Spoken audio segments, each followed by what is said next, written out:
छत्तीसगढ़ के दंतेवाड़ा में बुधवार को नक्सली हमले में 10 पुलिसकर्मी शहीद हो गए। ये जवान डिस्ट्रिक्ट रिजर्व गार्ड यूनिट के थे। इनके अलावा इनकी गाड़ी के ड्राइवर की भी हमले में मौत हो गई है।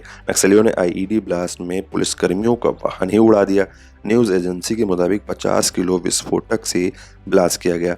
हमला दंतेवाड़ा जिला के अरनपुर थाना क्षेत्र में अरनपुर समेली के बीच हुआ। जवान मंगलवार रात हार्डकोर नक्सली कमांडर और 8 लाख के इनामी जगदीश की सूचना पर निकले थे। बुधवार सुबह करीब 7 बजे यहां पुलिस और नक्सलियों के बीच मुठभेड़ हुई। इसी दौरान लौट रहे जवानों के वाहन को धमाके से उड़ा दिया गया। इस हमले का मास्टरमाइंड नक्सल कमांडर माडवी हिडमा को बताया जा रहा है। अभी इसकी कोई पुष्टि नहीं हुई है, हालांकि इसी को इसका मास्टरमाइंड बताया जा रहा है। माडवी हिडमा वो शख्स है जिसकी तलाश पिछले कई सालों से सुरक्षा एजेंसियों को है। हिडमा वो नक्सली है जिस पर 25 लाख रुपए का इनाम रखा गया है। जानिए कौन है ये खतरनाक नक्सली कमांडर हिडमा। जनवरी में ये कहा गया था कि हिडमा को मार गिराया गया है, लेकिन 2 से 3 दिन के बाद ही ऐसी खबर आ गई थी कि हिडमा मरा नहीं है, वो अभी तक जिंदा है। माडवी हिडमा को आज तक किसी ने नहीं देखा है और इसलिए ही उसके ना होने को लेकर अक्सर सवाल उठते रहते हैं। कुछ लोग उसकी उम्र 55 साल बताते हैं, तो कुछ का कहना है कि उसकी उम्र 38 साल के आसपास है।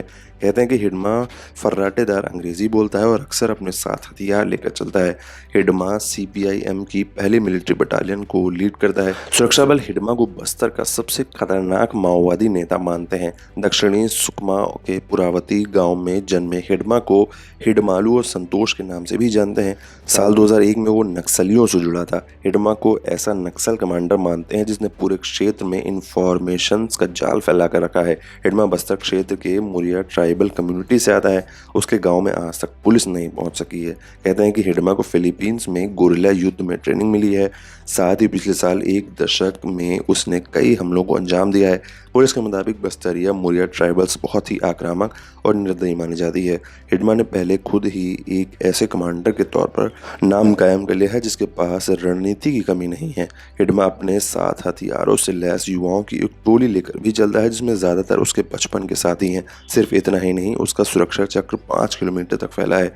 जो लोग उसकी सिक्योरिटी में रहते हैं उनके पास ग्रेनेड से लेकर सभी मॉडर्न हथियार हैं। साथ ही इन सभी को ट्रेनिंग भी दी गई है। हिडमा पर 25 लाख रुपए का इनाम रखा गया था, लेकिन सुरक्षा बलों के पास उसकी कोई भी नई फोटोग्राफ नहीं है।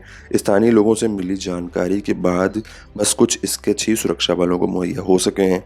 इन्हीं स्केच के आधार पर उसकी हाइट और बाकी बातों की जानकारी जुटाई गई है। कहा जाता है कि हिडमा एक और नक्सली कमांडर राबुला श्रीनिवास उर्फ रमन्ना का करीबी था। रमन्ना ने साल 1989 से 2015 तक बस्तर क्षेत्र में 150 सुरक्षा कर्मियों की जान ले ली थी। साल 2019 में हार्ट अटैक से उसकी मौत हो गई थी। उसकी मौत के बाद हिडमा को ही जिम्मेदारी सौंपी गई है। हिडमा साल 2004 से सुरक्षा बलों पर हमले कर रहा है। अब तक वो सुरक्षा बलों पर हुए 27 से ज्यादा हमलों में शामिल रहा है। साल 2013 में झीरम घाटी में हुए हमले के पीछे भी उसका ही हाथ था, जिसमें कांग्रेस के वरिष्ठ नेता विद्याचरण शुक्ल की मौत भी हो गई थी। अप्रैल 2017 में बुरकपाल का हमला, जिसमें सीआरपीएफ के 24 जवान मारे गए थे, और साल 2010 में हुआ सबसे खतरनाक दंतेवाड़ा का हमला, जिसमें 76 जवानों की मौत हुई थी। ये सब हिडमा की साजिश का ही नतीजा था। दंतेवाड़ा हमले में तो हिडमा अपने साथियों को लीड कर रहा था।